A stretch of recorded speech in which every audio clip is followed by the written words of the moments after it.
നമസ്കാരം, കൊട്ടാരക്കര മീഡിയയിലേക്ക് സ്വാഗതം. മുല്ലപ്പെരിയാർ ഡാമിലെ അറ്റകുറ്റപ്പണിക്ക് തമിഴ്നാടിന് അനുമതി നൽകി സുപ്രീം കോടതി. മുല്ലപ്പെരിയാർ അണക്കെട്ടിലെ ബേബി ഡാം ശക്തിപ്പെടുത്തുന്നതിന്റെ ഭാഗമായി മരമുറിയും ഗ്രൗട്ടിങ്ങും അടക്കമുള്ള പ്രവർത്തികൾ നടത്താമെന്നാണ് സുപ്രീം കോടതിയുടെ നിർദ്ദേശം. മേൽനോട്ട സമിതി ശുപാർശ ചെയ്ത അറ്റകുറ്റപ്പണികൾ അണക്കെട്ടിൽ നടത്തണം. കേരളത്തിലെ ഉദ്യോഗസ്ഥരുടെ സാന്നിധ്യത്തിലാകണം അറ്റകുറ്റപ്പണികൾ നടത്തേണ്ടതെന്നും സുപ്രീം കോടതി വ്യക്തമാക്കി.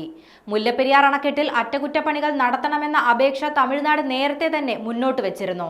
അതേസമയം കേരളമോ തമിഴ്നാടോ ക്രിയാത്മകമായ ഒരു നടപടിയും സ്വീകരിച്ചിട്ടില്ല എന്ന് സുപ്രീം കോടതി നിരീക്ഷിച്ചു. മേൽനോട്ട സമിതിയുടെ മിനിറ്റ്സിന്റെ പകർപ്പ് പരിശോധിക്കുമ്പോൾ കേരളവും തമിഴ്നാടും യോഗത്തിൽ പങ്കെടുത്തിട്ടുണ്ടെങ്കിലും അതിനുശേഷം തുടർ നടപടികളൊന്നും തന്നെ ഉണ്ടായിട്ടില്ലെന്നും സുപ്രീം കോടതി ചൂണ്ടിക്കാട്ടി.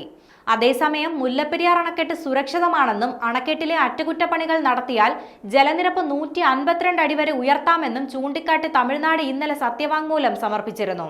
മരങ്ങൾ മുറിക്കാനായി ഒരിക്കൽ നൽകിയ അനുമതി കേരളം പിന്നീട് പിൻവലിച്ചുവെന്നും തമിഴ്നാടിന്റെ സത്യവാങ്മൂലത്തിൽ വിമർശനമുണ്ട്.